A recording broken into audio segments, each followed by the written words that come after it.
Next చూడండి మా next exercise 2B. Next exercise 2B మా 2A అయిపోయింది. 2Aలో ఆల్మోస్ట్ ఇంపార్టెంట్ క్వశ్చన్స్ అన్ని చెప్పేసాము. ఏదైనా ఉంటే నెక్స్ట్ ఇంకో క్లాస్లో చెప్పేస్తాను. ఇప్పుడు నెక్స్ట్ ఎక్సర్సైజ్ 2B. ఎక్సర్సైజ్ 2Bలో ఇంట్రడక్షన్ ఒకటే గుర్తుపెట్టుకోండి. ఎక్సర్సైజ్ బిలో ఇంట్రడక్షన్ ఏం లేదు, సింపుల్ ఇంట్రడక్షన్. రాడికల్ యాక్సెస్ అంటే S minus S dash is equal to 0. The equation 1 minus equation 2 equal to 0. ఇది ఒకటే గుర్తుపెట్టుకోవాలి చూడండి. రాడికల్ యాక్సెస్ అన్న కామన్ కడన్న కామన్ టాంజెంట్ మూడు ఈక్వల్ అమ్మా. రాడికల్ యాక్సెస్ అంటే S minus S dash is equal 0, common cut అంటే S minus S dash is equal, common tangent అంటే S minus S dash is equal 0. మూడు ఒకటే. మనకు ఖచ్చితంగా రాడికల్ యాక్సెస్ మీద కానీ, కామన్ కట్ మీద కానీ, కామన్ టాంజెంట్ మీద ఖచ్చితంగా 2 మార్క్స్ క్వశ్చన్ అడుగుతాడు. ఒకవేళ ఇక్కడ మిస్ అయిందనుకో ఆర్ ఎక్సెస్ 2Aలో చెప్పాను. ఇది ఎక్సెస్ 2B మా. ఎక్సెస్ 2Aలో చెప్పాను. మీకు ఏం చెప్పాను? ఆర్థోగనల్లీ 2 into G dash plus F dash equal to C plus C dash. అది కాకుంటే యాంగిల్ బిట్వీన్ చెప్పిన cos theta is equal C plus C dash minus 2 into G dash plus F dash by 2 into R1 into R2. ఈ రెండులో కానీ 2 marks ఇస్తాడు. గుర్తుపెట్టుకో, ఖచ్చితంగా system of సర్కిల్లో ఎక్సెస్ 2Aలు అడిగితే ఆర్థోగనల్ మీద కానీ, యాంగిల్ బిట్వీన్ మీద కానీ అడుగుతాడు. ఒకవేళ ఇక్కడ 2Aలు మిస్ అయితే 2Bలు ఎక్కడ అడుగుతాడు? రాడికల్ యాక్సిస్ కానీ, కామన్ కట్ కానీ, common tangent. Very very important గుర్తుపెట్టుకో. రాడికల్ యాక్సిస్ అంటే ఎస్ మైనస్ ఎస్ డాష్ అంటే equation 1 minus equation 2. Common cut అన్న అదే, కామన్ టాంజెంట్ అని. ఇప్పుడు ఎలా చేస్తాం చూడండి. 2 మార్క్స్ చూడమా. 2 మార్క్స్ ఎలా చేస్తాం చూడండి ఒకసారి.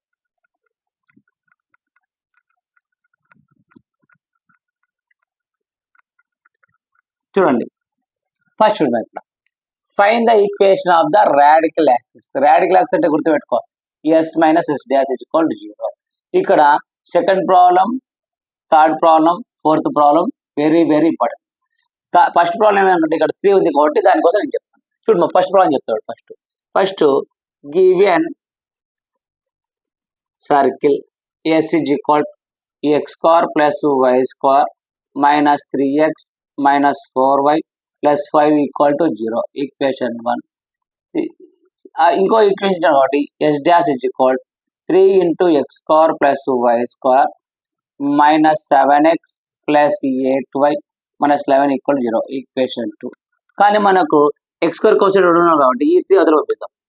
Yes dash is equal x square plus y square minus 7/3x plus 8/3y minus 11/3 equal to 0. ఇది ఈక్వేషన్ 2. మనకి ఏమంటున్నాడు?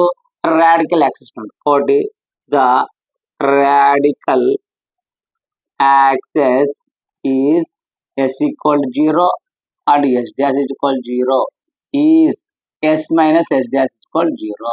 ఈ పాయింట్ ఖచ్చితంగా రాయాలి. The radical axis is S equal 0 and S dash equal 0, S minus S dash equal 0. S minus S dash అంటే equation 1 minus equation 2 equal 0 అని గుర్తుపెట్టుకో. First equation అంటే x square plus y square minus 3x minus 4y plus 5 minus second equation రాస్తా bracket రాసుకో. X square plus y square minus 7/3x plus 8/3y minus 11/3 equal to 0. చూడమా, ఈ x square plus y square minus 3x minus 4y plus 5. ఇప్పుడు bracket ఉంది కాబట్టి minus చేస్తామా. Minus x square minus y square minus minus plus 7/3x minus 8/3y plus 11/3 equal to 0. దీంట్లో ఏమైనా cancel అయితే plus x square minus x square plus y square minus 5. ఇంకేముంది మా minus 3x minus 4y plus 5 plus 7/3x minus 8/3y plus 11/3 equal to 0. ఇక్కడ మొత్తం LCM ఏమవుతుంది? 3 అవుతుంది. LCM చూడండి. ఇక్కడ ఎల్సిఎం ఏమవుతుంది? 3 అవుతుంది. అప్పుడు 3 3 జా minus 9x 3 4 జా ఎంత 4y ఇది 4y 4 3 జా 12y 5 3 జా 15 plus 7x 8y plus 11 equal to 0. ఈ 3 అవుతే 3 ఇంటూ 0 0. ఇక మిగిలేదు మా మైనస్ 9x మైనస్ 12y ఇది ఎక్స్ మా plus 15 plus 7x minus 8y plus 11 equal to 0. ఇడుమా ఇక్కడ మైనస్ 9x ఉంది. 9xలో 7x వస్తే మైనస్ 2x. ఇక్కడ minus 12y minus 8y minus 20y 11 15లో 11 పోతే 4 ఈక్వల్ టు 0. మనకు ముందుగా ఎక్కడైనా మైనస్ ఉండకూడదు. మైనస్ లోపల పంపిస్తే అవుతుంది మైనస్ అవుతుంది ప్లస్ ప్లస్ అవుతుంది minus 2x plus 20y minus 4 equal to 0. Equation మొత్తం 2తో చేద్దాం. 2 1 జా 2 10 జా 2 2 జా equal 0.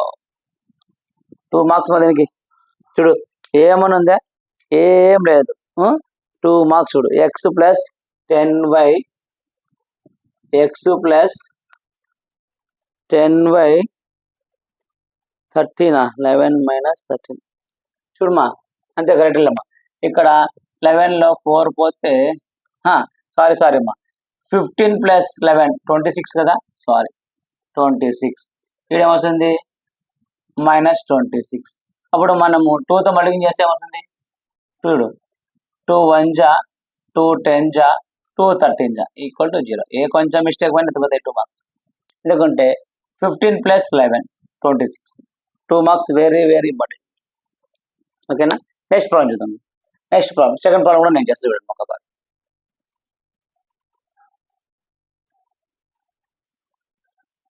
Two marks very very important మా. సెకండ్ ప్రాబ్లం చేస్తున్నాం. సెకండ్ ప్రాబ్లం చూడు ఎస్ ఈజ్ ఈక్వల్ ఏమి ఇచ్చాడు మా x square plus y square plus 2x plus 4y plus 1 equal 0. Equation 1. Next equation ఇచ్చాడు మా S dash is equal x square plus y square plus 4x plus y equal 0. Equation 2. The equation of the radical equation, the equation of radical axis is s is equal 0 and s dash is equal 0, s minus s dash is equal to 0. ఇక్కడ నువ్వు centre కానీ radius కానీ C1 కానీ C2 ఏం అవసరం లేదు. ఎందుకు మనకు s మైనస్ s డాష్ ఒకటి అంటున్నాడు. అట్లాంటప్పుడు మనకు సెంటర్ కానీ రేడియస్ కానీ ఏమనుకోవాలి అంటే ఈక్వేషన్ 1 మైనస్ ఈక్వేషన్ 2. ఈక్వేషన్ అంటే ఇది కదా x square plus y square plus 2x plus 4y plus 1 minus second equation మా x square plus y